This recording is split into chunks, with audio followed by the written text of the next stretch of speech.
My name is Ruth Morrison. I'm 62 years old, and this is the story of how a $2 lottery ticket changed my life forever. Imagine discovering that your only son, the child you raised for 35 years, sacrificed everything for, had stolen $33,000 from your joint savings account to buy his wife a luxury Alaskan cruise, while you received nothing but a cheap lottery ticket and a cruel joke about splitting the winnings. But when that ticket hit the $120 million Powerball jackpot, every mask fell away, and I had to face the devastating truth about my own family. Before I tell you how I discovered my son's betrayal and what happened when that lottery ticket turned my world upside down, please take a moment to like and subscribe, but only if you genuinely connect with this story. I'd love to know where you're watching from and what time it is in your part of the world. So let me take you back to that Mother's Day morning when everything started. The smell of fresh coffee and homemade cinnamon rolls filled my kitchen that Sunday morning. I'd been up since 5 a.m. preparing the traditional Mother's Day brunch I'd made for the past 15 years. The dining table was set with my mother's china, the one thing of value she'd left me, and fresh tulips from my garden brightened the room. I kept checking my phone, waiting for Jason to confirm what time he and Brittany would arrive. At 10:47, 20 minutes before they were supposed to be here, my phone buzzed. "Running late, Mom. Be there by noon." No explanation, no apology. I sighed and turned the oven to warm, covering the quiche I'd spent 2 hours perfecting. When they finally walked through my door at 12:23, Brittany was practically glowing. She wore a new designer dress I'd never seen before, and Jason had on what looked like a Rolex, definitely not the Timex I'd given him for Christmas. They didn't apologize for being late. Instead, Brittany immediately launched into an animated description of their morning. "Oh, Ruth, you won't believe what Jason surprised me with." She waved a thick envelope in the air. 7 days on the Alaskan Dream Cruise, the one with the glass dome viewing cars and the 5-star restaurants. We leave next month. Jason avoided my eyes as he mumbled, "Happy Mother's Day, Mom." I forced a smile. "That's wonderful, honey. Alaska's beautiful this time of year." Brittany continued gushing about the $35,000 cruise package. Yes, she actually mentioned the price 3 times, while I served the now lukewarm brunch. She talked about the private balcony suite, the helicopter glacier tours, the wine-tasting packages. Jason just kept eating, still not meeting my gaze. Finally, after 20 minutes of cruise details, Brittany reached into her purse. "Oh, and we got you something too." She pulled out a single Powerball ticket and placed it on the table with a flourish. $2 whole, and get this, if you win, we split it 50-50, okay? She laughed like she'd just told the world's funniest joke. I picked up the ticket, my hands trembling slightly. $2. While she got a $35,000 cruise, I got a $2 lottery ticket. "That's very thoughtful," I managed. Jason finally looked up. "Mom, about that investment opportunity I mentioned last month." "Not now, Jason." Brittany cut him off, shooting him a warning look. Something cold settled in my stomach. Jason had been talking about some vague investment opportunity for weeks, but never gave specifics. Now, seeing that Rolex on his wrist, easily worth $10,000, and Brittany's designer outfit, pieces started clicking together in my mind. "Actually," I said, keeping my voice steady, "I've been meaning to check our joint savings account. You know, the one we set up for emergencies after Dad died." Jason's fork clattered against his plate. "Why would you need to check that?" "Just want to make sure everything's in order. You still have access to it for emergencies, right?" "Of course, Mom. Only for emergencies." But he was already standing up, suddenly remembering an urgent appointment they had to get to.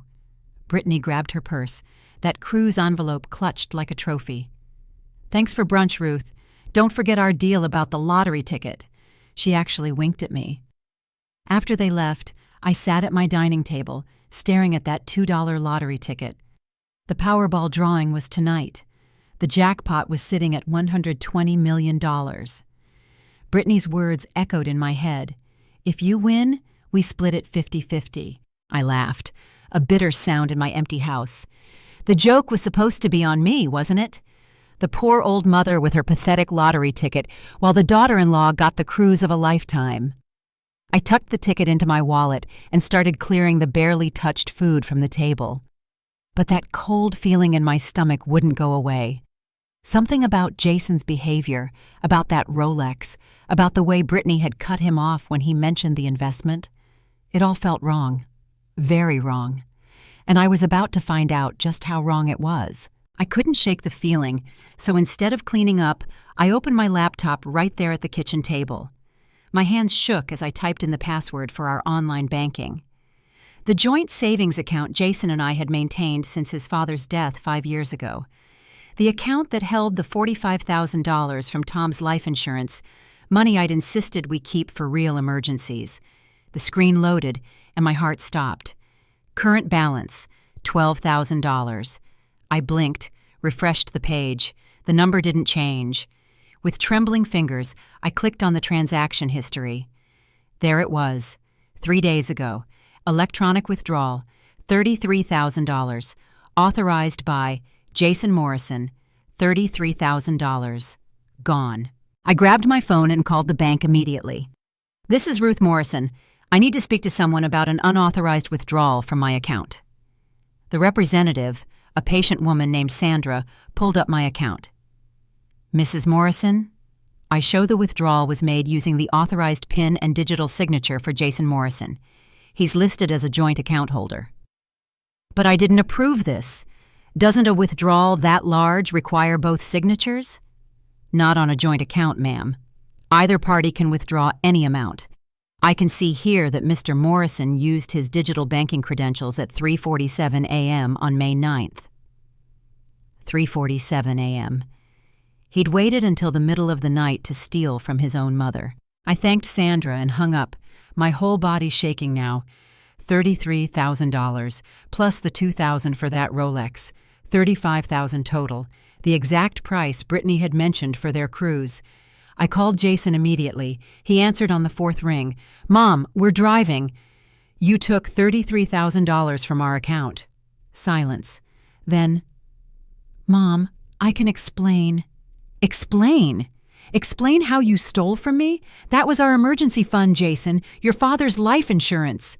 "It's not stealing. My name is on the account, too."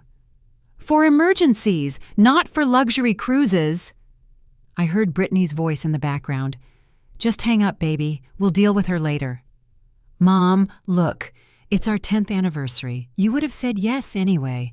"No, Jason, I wouldn't have. That's why you did it at 3 a.m. like a thief in the night." "I'm your son. That money is technically mine, too. Dad would have wanted me to be happy." The audacity took my breath away. "Your father would be disgusted by what you've become." "Whatever, Mom. Look, I'll pay you back. There's this investment opportunity." "Stop lying to me." "I'm not lying. In 6 months, you'll have your money back with interest. Just trust me, okay?" Before I could respond, I heard Brittany grab the phone.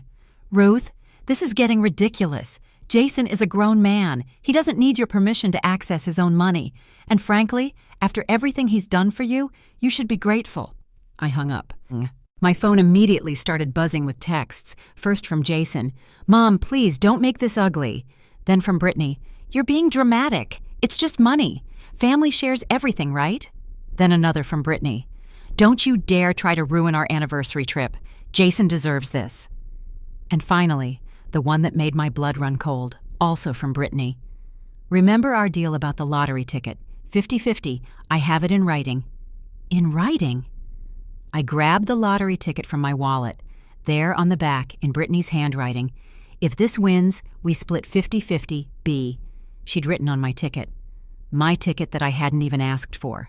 I set the phone down and stared at the laptop screen. $12,000 left. After 35 years of sacrifice, of putting Jason through college, of helping with his wedding, of being there every single time he needed something, this was my thanks. A son who stole from me, and a daughter-in-law who thought it was all a joke. The lottery drawing was in 6 hours, $120 million. The odds were astronomical, impossible. But as I held that ticket, something shifted inside me. Maybe it was anger. Maybe it was desperation. Or maybe it was just the universe preparing to balance the scales. Whatever it was, I knew one thing for certain. If this ticket won, Brittany and Jason were in for the surprise of their lives. That evening, I sat alone in my living room with a cup of chamomile tea and my laptop. The Powerball drawing was at 10:59 p.m., and I'd decided to watch it live, something I'd never done before. The lottery ticket sat on the coffee table, Brittany's handwriting mocking me from the back. I'd spent the afternoon going through 5 years of bank statements. The truth was even worse than I'd thought. Over the past decade, Jason had borrowed nearly $200,000 from me. Car repairs that never happened, medical emergencies that turned out to be vacations, business ventures that existed only in his imagination, each time with a promise to pay me back, each time with me believing him, because what mother doesn't want to believe her son? The drawing began. The host's cheerful voice felt surreal in my quiet house. Tonight's Powerball jackpot is worth $120 million. First number, 7. I glanced at my ticket. I had 7. Second number, 14. My heart skipped. I had 14. Third number, 23. My hands started trembling. Yes. Fourth number, 38. I couldn't breathe. Yes. Fifth number, 42. The room started spinning. Oh my God. And now for the Powerball. 16. I stared at my ticket, then at the screen, then back at my ticket. 7, 14, 23, 38, 42. Powerball. 16. I had won. I had won $120 million. I checked again and again. I went to the lottery website and entered the numbers manually. Congratulations! You have won the jackpot.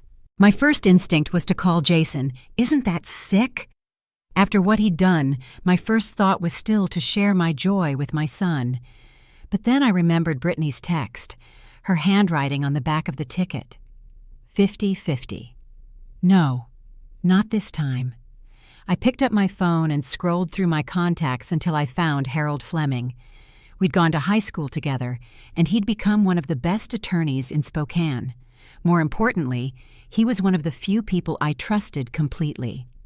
Despite the late hour, I called him. Ruth, is everything okay? Harold, I need your help. Can you meet me first thing tomorrow morning? It's urgent. Of course. My office at 8 a.m.? Perfect. And Harold, this needs to be completely confidential.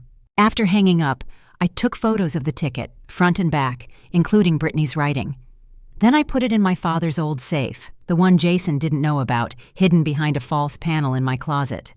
My phone was already buzzing with texts from Jason, asking about the investment opportunity again, saying he could triple my money in 6 months.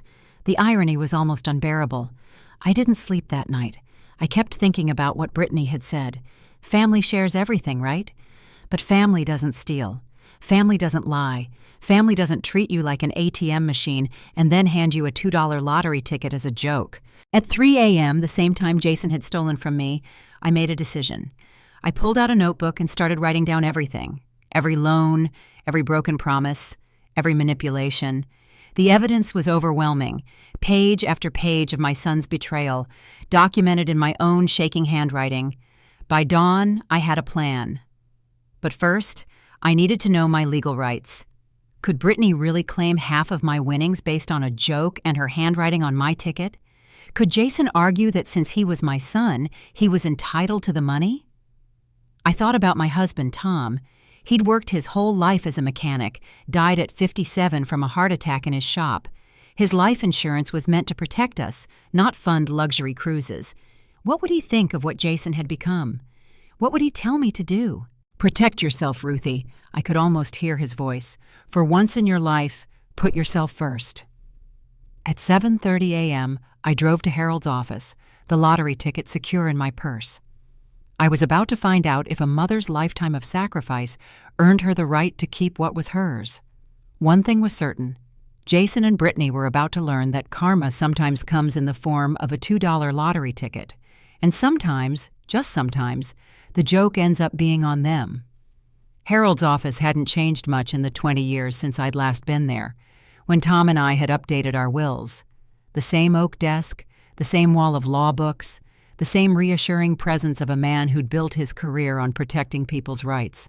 "Ruth, you look like you haven't slept. Coffee?" "Please." "Black. Harold, I need to show you something." I pulled out the lottery ticket and placed it on his desk. Then I explained everything: the Mother's Day gift, the stolen money, Brittany's cruel joke about splitting the winnings. Harold listened without interrupting, occasionally jotting notes on a yellow legal pad. "And this ticket won last night's Powerball?" he asked. $120 million. Harold set down his pen and leaned back. "First things first. That's your ticket.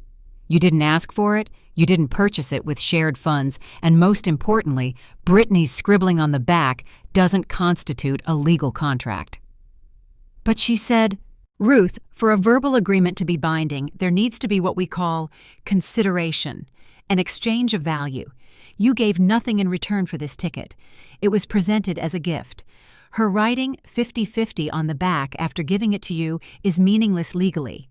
It would be like me handing you a birthday card and then writing on it that you owe me half your house." Relief flooded through me. "So she can't claim half?" "She can try, but she won't succeed. However, we need to be smart about this. First, we need to document the theft from your joint account. Do you have the bank statements?" I handed him the printouts I'd made. Harold studied them, his frown deepening. "This is embezzlement, Ruth. Joint account or not, taking money for personal use without the other party's consent, especially this amount, could be prosecuted as theft. I don't want to send my son to jail. You might not have to, but documentation gives you leverage. Now, about claiming the lottery winnings, I recommend setting up an LLC immediately. In Washington state, you can claim through a legal entity, which provides some privacy protection. They're going to find out anyway." "Yes, but it gives us time to prepare. Ruth, they will come after this money, both legally and emotionally. Are you prepared for that?" I thought about the $33,000 stolen from me, the years of manipulation, the $2 joke gift while Brittany flaunted her cruise. "I'm prepared." Harold spent the next hour outlining our strategy. We'd form Morrison Holdings LLC with me as the sole member. I'd claim the prize through the LLC, taking the lump sum option, about $68 million after federal taxes. He'd prepare cease and desist letters in case Jason and Brittany tried to harass me. Most importantly, he'd document everything about the ticket being a gift with no strings attached. "Ruth, there's something else. Given Jason's history of accessing your accounts without permission, we need to secure your finances immediately." "What do you mean?" "Remove him from all joint accounts, change your passwords, update your will, get a new safe deposit box he doesn't know about. People do desperate things when $100 million jackpots are involved." The weight of it hit me. I was about to go to war with my own son. "Harold, he's going to hate me." "Ruth, he stole $33,000 from you and let his wife humiliate you on Mother's Day. What exactly are you trying to preserve?" He was right. The relationship I was trying to protect had died the moment Jason typed in his PIN at 3:47 a.m. to rob his mother. We drove to the bank together. I closed the joint account, moving the remaining $12,000 to a new individual account. The bank manager, who'd known me for years, looked concerned. "Is everything all right, Mrs. Morrison?" "Just taking Harold's advice about financial security," I said. Next, we went to the Washington State Lottery office. The claim process was surreal. Forms, more forms, verification, background checks. When they confirmed the winning ticket, the lottery official smiled. "Congratulations, Mrs. Morrison. How do you feel?" "Overwhelmed," I said honestly. "Most winners are. Will you take the annuity or lump sum?" "Lump sum. That's $68.7 million after federal withholding. State taxes will still apply. The funds will be wired to your LLC's account within 5 to 7 business days." Harold handled the LLC paperwork with practiced efficiency. By noon, Morrison Holdings LLC existed, with its own tax ID and bank account. As we left the lottery office, Harold stopped me. "Ruth, they're going to find out soon. Someone always talks. A lottery employee, a bank teller, someone. You need to be prepared for what's coming." What do you mean? I mean lawyers, media attention, family members you haven't heard from in years. But most of all, Jason and Brittany. They're going to feel entitled to this money. When they find out you've won, they'll pull out every stop. Emotional manipulation, public shaming, maybe even legal action. Let them try, I said, surprising myself with my firmness. I've been manipulated for the last time. But even as I said it, I knew Harold was right. The storm was coming, and Jason and Brittany would be at the center of it. The question was, would I be strong enough to weather it? 3 days later, I was having morning coffee when my phone exploded with notifications. 17 missed calls from Jason, 23 from Brittany. Text after text flooding in. Mom, call me now. Is it true? That's our ticket. My stomach dropped. They knew. The phone rang again. Brittany. Against my better judgment, I answered. You won? She shrieked. You actually won? That's my ticket. I bought it. We had a deal. Brittany. 50-50.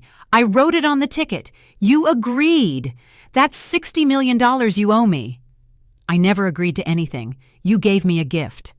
A gift with conditions. Jason, tell her. I heard Jason's voice in the background. Then he took the phone. Mom, we need to talk. In person. Now. No, Jason. Mom, that money, half of it is ours. Brittany bought that ticket with our money. $2, Jason? You're claiming $2 after stealing $33,000 from me? I didn't steal anything, and this isn't about that. This is about the agreement you made with Brittany. There was no agreement. She made a joke, a cruel joke about a $2 ticket while showing off the $35,000 cruise you bought with my money. We're coming over. I won't be here. Mom, don't do this. Don't destroy our family over money. The irony of that statement from the son who'd stolen from me was breathtaking. You destroyed our family at 3:47 a.m. on May 9th. I hung up and immediately called Harold. They know. How? Within an hour, we had our answer. Someone had posted a photo on Facebook, me at the lottery office with Harold holding paperwork. The caption, Local Spokane woman claims $120 million Powerball. It had been shared over 1,000 times. By afternoon, Jason and Brittany were on my doorstep, ringing the bell incessantly. I watched from my bedroom window as they pounded on the door. Mom, we know you're in there, Jason shouted. We need to talk. Brittany was on her phone, and suddenly my phone pinged. She'd posted on Facebook. When your mother-in-law wins $120 million on the lottery ticket you bought her and refuses to honor her promise to split it. Some people's greed knows no bounds. Hashtag family betrayal. Hashtag greedy mill. Within minutes, comments poured in, people calling me selfish, greedy, a terrible mother. Brittany had conveniently left out the part about the stolen $33,000 or that it was a $2 joke gift. Harold called. Don't respond to anything on social media. Document everything. This is actually good for our case. Shows their true intentions. But it hurt. Seeing strangers judge me based on Brittany's lies hurt more than I expected. That evening, a news van appeared outside my house. Jason and Brittany had called the local media. I watched from my window as Brittany, tears streaming down her face, told the reporter how she'd bought her beloved mother-in-law a lottery ticket for Mother's Day, with a clear agreement to split any winnings. We trusted her, Brittany sobbed. We thought family meant something. Jason stood beside her, his arm around her shoulders. My mother has changed. The money has changed her. We just want what was promised to us. The reporter asked, how much was the agreement for? 50-50, Brittany said. $60 million she's stealing from us, from her own son. They didn't mention the cruise. They didn't mention the stolen money. They painted a picture of a greedy old woman betraying her loving family. My phone rang. It was my sister in Portland. Ruth, I just saw the news. Is this true? Which part? Did you really promise to split the lottery winnings? Even my own sister doubted me. I explained everything. The theft, the joke gift, the cruel irony of it all. Oh, Ruth, what are you going to do? I'm going to keep what's mine. But Jason, chose his path when he stole from me. That night, I couldn't eat. The news ran the story twice, both times with Brittany's tearful interview. They'd found a legal expert who explained that verbal contracts could be binding in certain circumstances, though he admitted this case was unusual. Harold texted, "Don't watch the news, don't read social media, we have truth on our side." But truth felt like a weak defense against the narrative Brittany was spinning. By morning, the story had gone viral.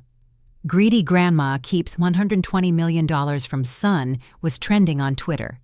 My phone number had somehow been leaked, and strangers were calling to tell me what a horrible person I was. I sat in my kitchen, the same kitchen where I'd made that Mother's Day brunch just days ago, and wondered if the money was worth this. Then I remembered Jason's betrayal, Brittany's cruelty, the years of being used. Yes, it was worth it, because for once in my life I was going to stand up for myself, even if it meant standing alone. The battle was just beginning, and they'd fired the first shot. But I had something they didn't expect. I had nothing left to lose and everything to fight for. The next 3 days were hell. Brittany had missed her calling. She should have been a social media strategist. Every few hours, a new post appeared, each more damaging than the last. She posted old photos of family gatherings with captions like, "Back when Ruth pretended to love us," and "Before $120 million showed her true colors." The worst came on Thursday morning. A video appeared on Brittany's Facebook page.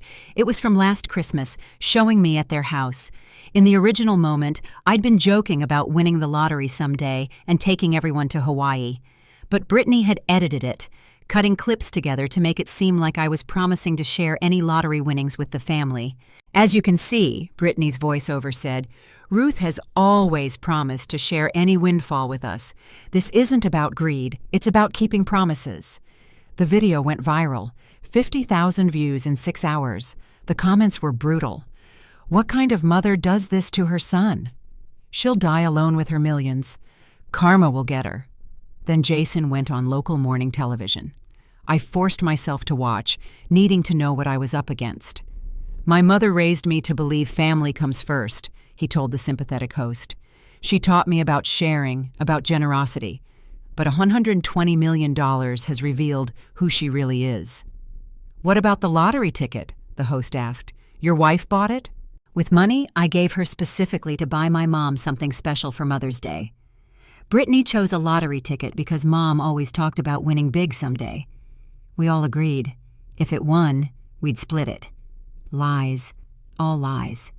But he sold it perfectly, even managing to squeeze out a tear." "What will you do if she doesn't share?" the host asked.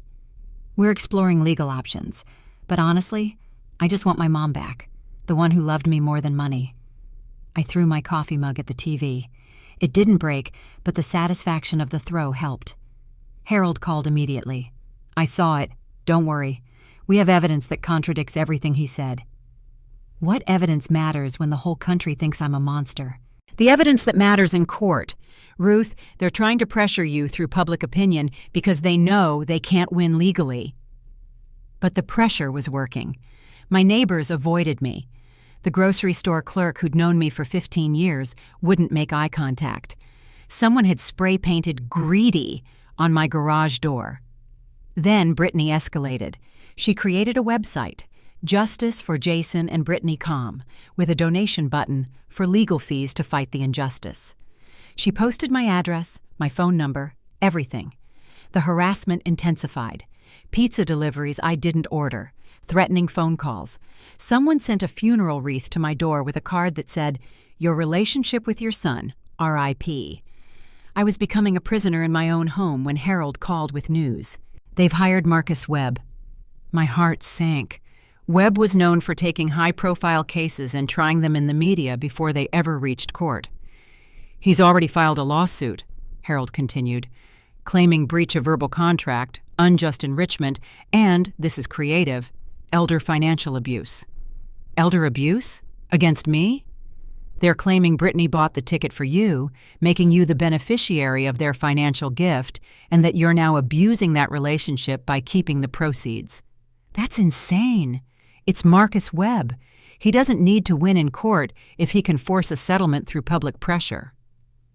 That afternoon, Webb held a press conference on my front lawn.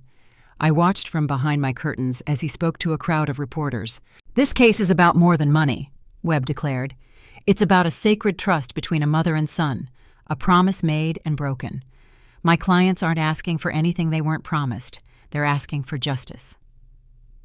A reporter asked, "What about claims that Jason Morrison took money from his mother's account without permission?"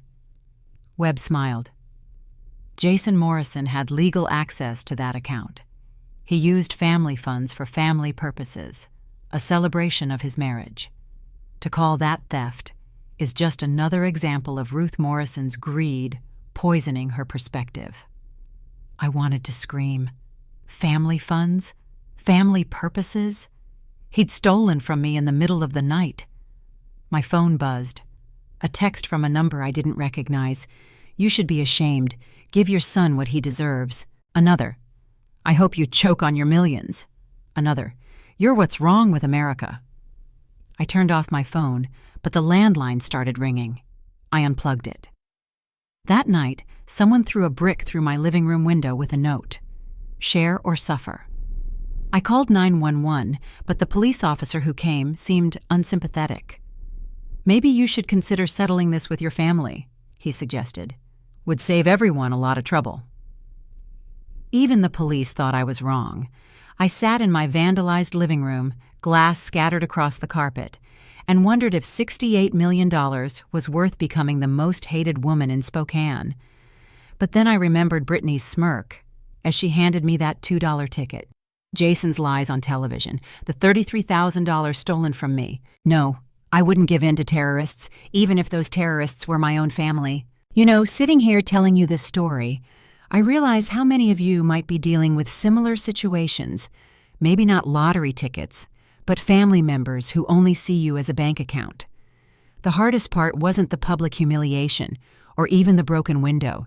It was accepting that the son I'd raised, nursed through fevers, cheered at baseball games, and sacrificed everything for had become someone I didn't recognize.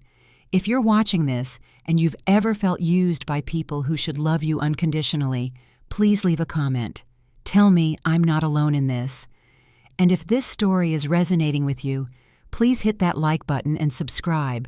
Your support means more than you know. Now let me tell you about the legal battle that changed everything. The preliminary hearing was set for May 28th, 2 weeks after Mother's Day.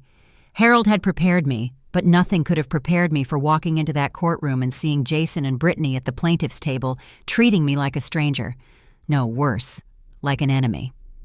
Judge Eleanor Hayes presided, a woman in her 70s with sharp eyes and a reputation for not tolerating theatrics.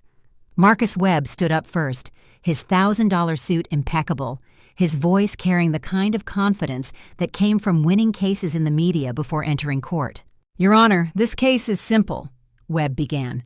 "Brittany Morrison purchased a lottery ticket as a gift for her mother-in-law, with an explicit agreement that any winnings would be shared equally. That agreement was both verbal and written, as evidenced by Mrs. Brittany Morrison's notation on the ticket itself." He presented the ticket, or rather, a blown-up photograph of it, showing Brittany's 50/50B scrawled on the back. This written notation, combined with witness testimony, establishes a clear contract. Ruth Morrison accepted the ticket with these conditions and is now refusing to honor her agreement, unjustly enriching herself by $60 million that rightfully belongs to my clients. Judge Hayes examined the photo. "Mr. Webb, was this notation made before or after the ticket was given to Mrs. Ruth Morrison?" Webb hesitated for a fraction of a second. "The exact timing is immaterial, Your Honor. The agreement was understood by both parties." "I see. Continue." Webb launched into an emotional argument about family bonds, trust, and the sanctity of promises. He painted Jason and Brittany as victims of a greedy matriarch who'd chosen money over family. Then Harold stood up. My high school friend had never looked more professional, more in command. "Your Honor, I'd like to present some context that Mr. Webb conveniently omitted. 3 days before this lottery ticket was given, Jason Morrison withdrew $33,000 from a joint account he shared with his mother, without her knowledge or consent, to purchase a luxury cruise for his wife. This lottery ticket, worth $2, was given to my client as a Mother's Day gift, while Mrs. Brittany Morrison flaunted the $35,000 cruise purchased with stolen funds. "Objection!" Webb shouted. "Jason Morrison had legal access to that account." "Legal access doesn't mean carte blanche to drain it for personal luxury purchases," Harold responded calmly. "But more to the point, Your Honor, for a contract to exist, there must be consideration, an exchange of value. Mrs. Ruth Morrison gave nothing in exchange for this ticket. It was presented as a gift, a cruel joke of a gift, but a gift nonetheless." Judge Hayes leaned forward. "Mrs. Brittany Morrison, did you purchase this ticket with the expectation of receiving something in return from Mrs. Ruth Morrison?" Brittany stood up, her voice syrupy sweet. "I purchased it as a gift, Your Honor, but with the understanding that families share good fortune.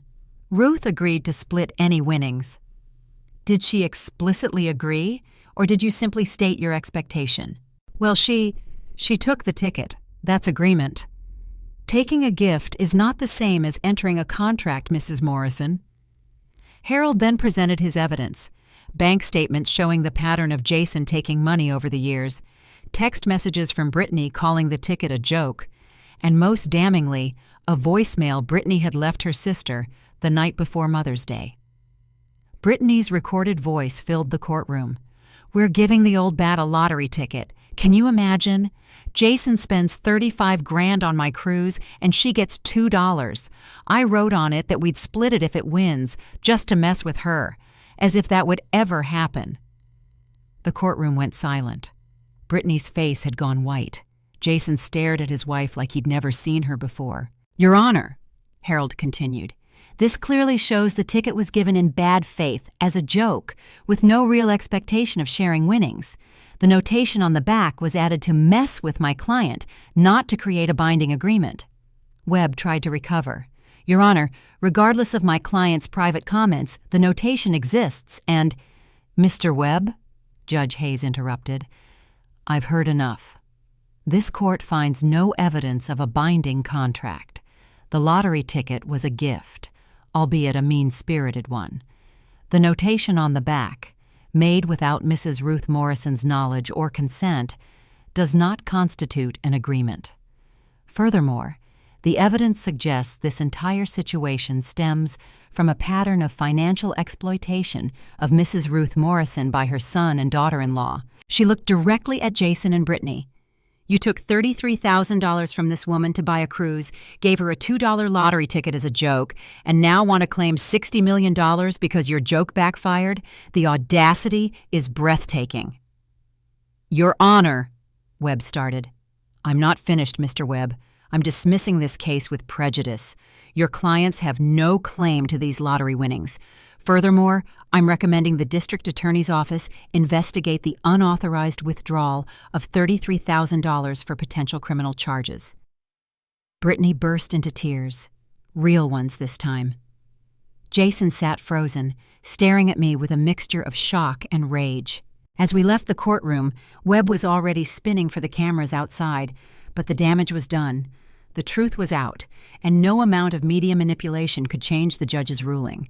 I had won the legal battle, but looking at Jason's face, I knew the war for our relationship was already lost. 2 days after the hearing, Marcus Webb called an emergency press conference. Harold and I watched from his office, expecting him to announce an appeal. Instead, Webb stood at the podium with an unusual expression, something between defeat and disgust. "Ladies and gentlemen, in my 20-year career, I've never had to do this. But new evidence has come to light that requires me to withdraw from representing Jason and Brittany Morrison." The reporters erupted with questions. Webb held up his hand. "Yesterday evening, Mrs. Brittany Morrison provided me with what she claimed was crucial new evidence, a video she said would prove Ruth Morrison agreed to share the lottery winnings. However, upon reviewing this video, I discovered something quite different." He nodded to an assistant, who started playing a video on a screen behind him. It was Brittany, filming herself on her phone the night before Mother's Day. Okay, so tomorrow's the big day, Brittany said to the camera, clearly drunk. Jason doesn't know I'm recording this, but I want to document everything for my YouTube channel later, so we took $33,000 from his mom's account. Well, technically Jason did, but it was my idea. The old woman has no clue, and tomorrow we're going to give her this lottery ticket. She held it up as her only Mother's Day gift, $2, while I get a $35,000 cruise. The best part? I'm going to write on it that we split any winnings, just to see her face, as if we'd ever share anything with her. She's been our personal ATM for years, and the stupid woman just keeps giving. The video continued. Jason appeared in the background. Babe, what are you doing? Just making a video diary, honey. Hey, tell the camera about Operation Inheritance. Jason laughed. You mean getting my mom to leave everything to us instead of charity? That's the long game, babe. First, we isolate her from her friends, make her dependent on us. Then when she's old enough, we get power of attorney. It's perfect. The press conference room was dead silent. Webb cleared his throat. This video was never meant to be evidence. Mrs. Morrison had forgotten she'd recorded it and accidentally included it in the files she gave me. Not only does it prove the lottery ticket was given maliciously, but it also reveals a pattern of elder abuse and conspiracy to commit fraud. He looked directly into the cameras. I've turned this evidence over to the District Attorney's Office and Adult Protective Services. I cannot and will not represent clients who have engaged in such behavior. The reporters exploded with questions, but Webb walked away without another word. Harold and I sat in stunned silence. Then my phone rang. It was Jason. You destroyed us, he screamed. Brittany's been arrested. They're charging her with conspiracy to commit elder abuse and fraud. This is your fault. Jason, I didn't. They're investigating me too. My job, my reputation, everything is ruined. All because you couldn't share your stupid lottery winnings. You stole from me, Jason. You and Brittany planned to steal everything from me. It wasn't like that. It was just, Brittany was joking about the inheritance thing. Joking? Like the lottery ticket was a joke? The line went quiet for a moment. Then Jason's voice came back. Different now. Smaller. Almost broken. Mom, I didn't know she was recording. I didn't know she felt that way about you. I swear, I thought we were just borrowing the money. Borrowing involves asking, Jason, and paying back. I know, okay? But Mom, they're talking about prison time for Brittany, 5 to 10 years, and they're investigating me for the theft. My lawyer says I could get 2 years, maybe more if they prove conspiracy. What do you want me to say, Jason? Tell them you don't want to press charges. Tell them it was a misunderstanding. It wasn't a misunderstanding. You stole from me. You both plotted to take everything from me. She's pregnant, Mom. The words hit me like a physical blow. What? Brittany's pregnant. 8 weeks. We just found out. If she goes to prison... I closed my eyes. A grandchild. After everything, there would be a grandchild. Jason, I need time to think. Mom, please. I hung up. Harold was watching me carefully. You don't have to drop the charges, Ruth. What they did was criminal. I know, but a baby doesn't erase their crimes. And think about this. What kind of parents would they be? They just showed you exactly who they are. That evening, the story exploded across national news. Lottery winner's daughter-in-law accidentally reveals elder abuse plot. The video went viral. The public opinion that had been against me shifted overnight. My phone filled with messages of support instead of hate. But all I could think about was that baby. An innocent child who would either grow up with a mother in prison or with parents who'd taught them that family was just something to exploit. The next morning, I made my decision. I called Harold. I want to propose a deal, I said. Tell the DA I'll support reduced charges if Jason and Brittany agree to certain conditions. What conditions? They sign away any claim to my estate, present or future. They attend mandatory counseling for financial abuse, and, I took a deep breath, they allow me supervised visitation with my grandchild. Harold was quiet for a moment. You're more generous than they deserve, Ruth. Maybe, but I wasn't doing it for them. I was doing it for that unborn child who deserved at least one family member who would love them unconditionally, something I'd clearly failed to teach my own son. The meeting was arranged for June 15th at Harold's office. It would be the first time I'd seen Jason and Brittany since the courtroom disaster. I arrived early, needing time to steel myself. Harold had arranged everything with the DA, reduced charges in exchange for my conditions. Brittany would get probation and community service instead of prison. Jason would avoid charges altogether if he paid back the $33,000 within a year. They arrived separately. Jason first, looking haggard, older. He'd lost weight, and his expensive clothes had been replaced with a simple polo shirt and jeans. No Rolex. He couldn't meet my eyes. Brittany came in 5 minutes later with her lawyer, not Marcus Webb, but a public defender. Her pregnancy was just starting to show. The designer clothes were gone, replaced with a simple sundress. Her face was puffy from crying. "Let's get this over with," she said, not looking at me. Harold laid out the documents. These agreements stipulate that in exchange for Mrs. Ruth Morrison's support for reduced charges, you both relinquish any claim to her estate, attend court-mandated counseling, and agree to supervised visitation for the child. Supervised? Brittany's head snapped up. She doesn't get to see our baby without supervision? You misunderstand, Harold said calmly. The supervision is for you. Mrs. Morrison will have the right to see her grandchild, with a court-appointed supervisor present to ensure you don't attempt to manipulate or extort her during visits. Jason finally looked at me. You think we'd use our baby to get money from you? You used Mother's Day to steal from me, Jason. You used our relationship, my love for you, everything. So yes, I think you're capable of using your child. That's not... Mom, I'm sorry. I'm so sorry. Brittany showed me the video, what she said. I didn't know she felt that way. I didn't know she was planning. Stop, Brittany snapped at him. Don't blame this on me. You were happy enough to take the money. For our anniversary, not to hurt my mother. Oh, please, you've been taking money from her for years. Don't act noble now. They turned on each other, and I saw their marriage for what it was, built on greed and deception, now crumbling under the weight of consequences. Enough, I said quietly, but they kept arguing. Enough! I stood up, and they both fell silent. You want to know what hurts most? Not the money you stole, not the public humiliation, not even the lottery ticket joke. It's that you both looked at me and saw nothing but a wallet. 35 years, Jason. I gave you everything. And Brittany, I welcomed you into our family, treated you like a daughter. And this is what you both thought of me. Mom, I'm not finished. You asked if I think you'd use your baby to get money. Yes, because you've shown me who you are.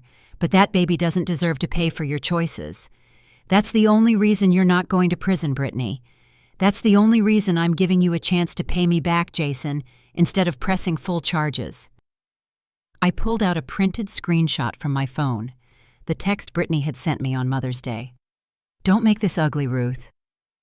You made it ugly, I said, placing it on the table. You made it ugly when you decided I was worth less than a cruise, when you decided my life savings were yours to take, when you gave me $2 and laughed about it. Brittany was crying now, but I wasn't sure if it was genuine or another performance. Sign the papers, I said. Take the deal, get counseling. Learn to be better people before that baby arrives, because if you don't, if you violate any part of this agreement, I will pursue full prosecution, and I will use every cent of my lottery winnings to ensure you face maximum consequences. Jason picked up the pen with shaking hands. Mom, for what it's worth, I did love you. I do love you. I lost my way. You didn't lose your way, Jason. You chose your way. Every time you took money you knew you'd never repay. Every time you lied to me. Every time you put Brittany's wants above basic decency. You chose. He signed. Brittany signed after him, her signature angry and sharp. The $33,000, Harold said.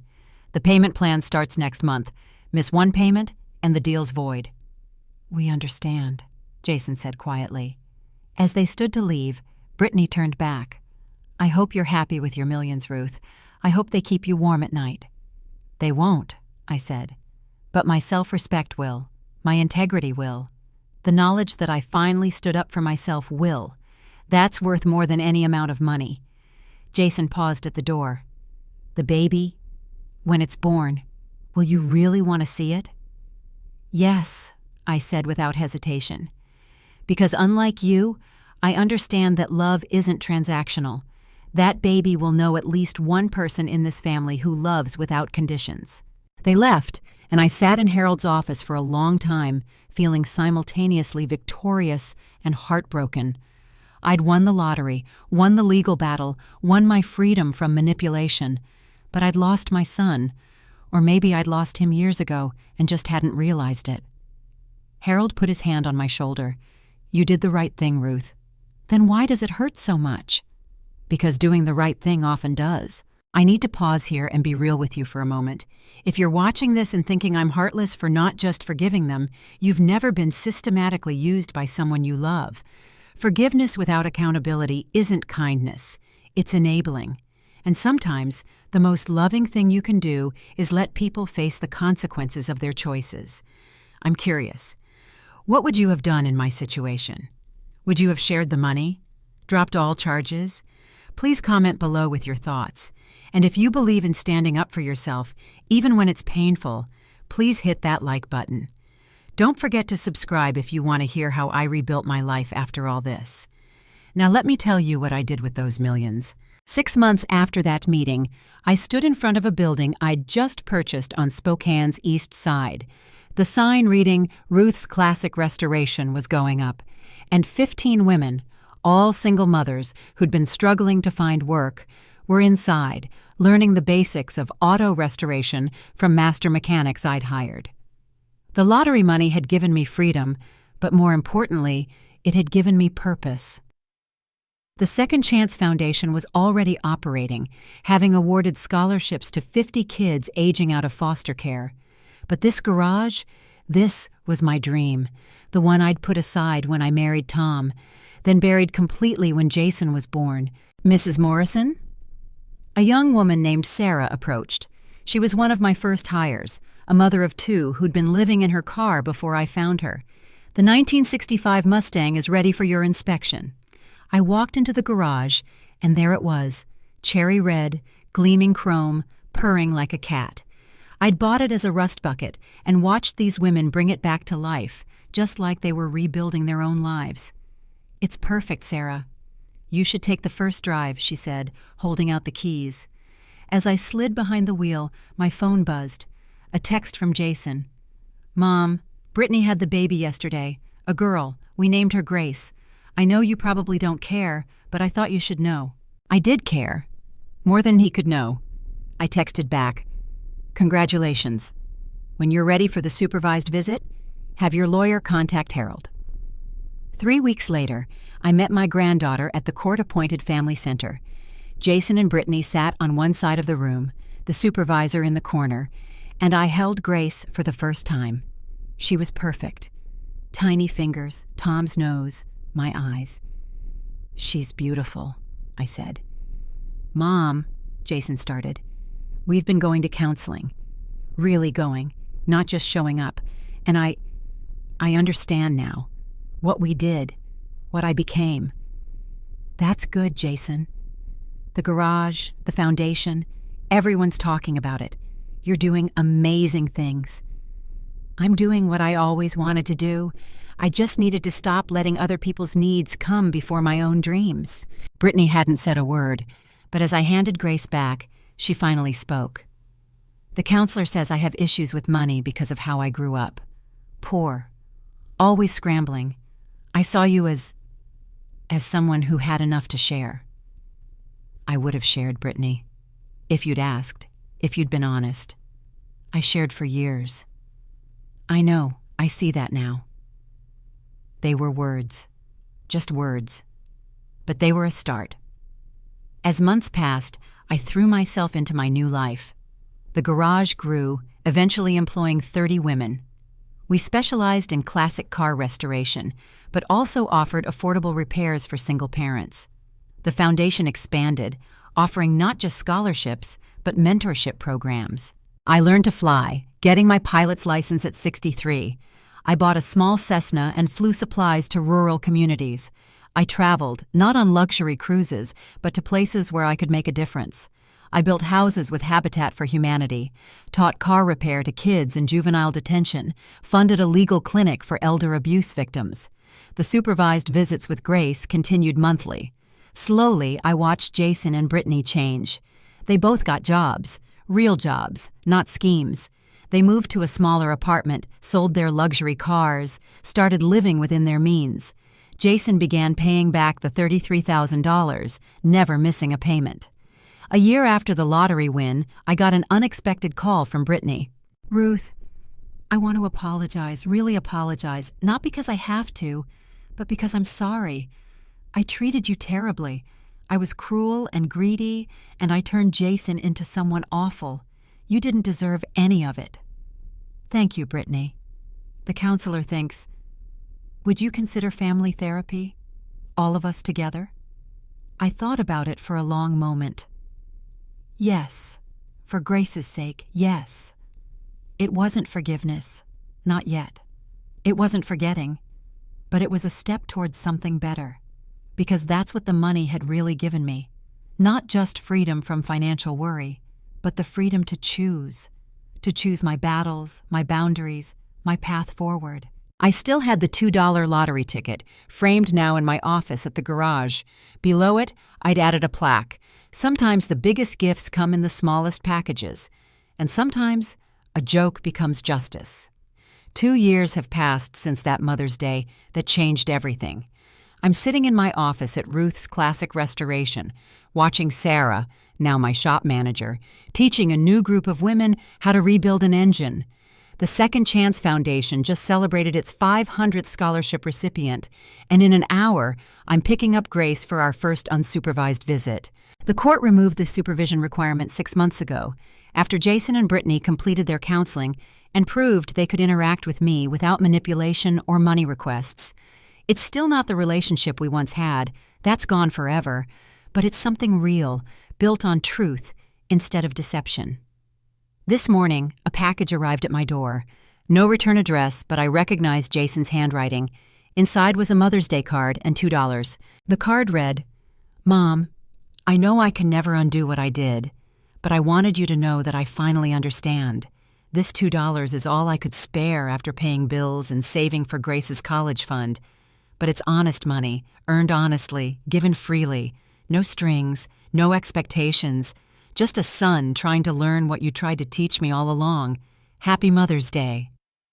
I held those $2 and cried, not from sadness, but from something deeper, a recognition that sometimes people can change, even if it takes losing everything to find themselves. Later that day, Jason called. "Did you get it?" I did. "I know it's not much. It's everything, Jason. It's everything." And it was. Because those $2 represented what the millions never could: genuine love, honest effort, and the humility to start over. I've learned so much these past 2 years. I learned that setting boundaries isn't cruel.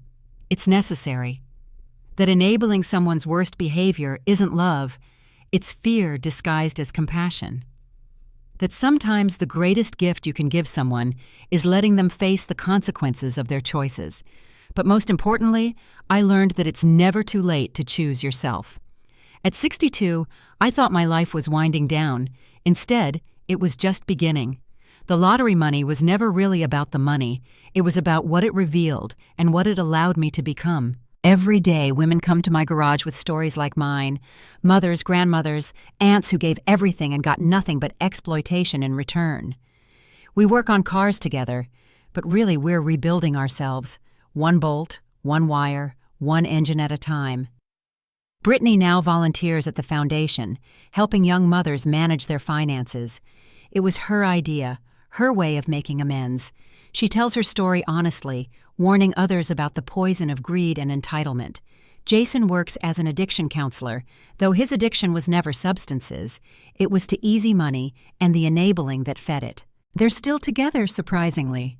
Maybe trauma bonds people, or maybe facing consequences together made them stronger.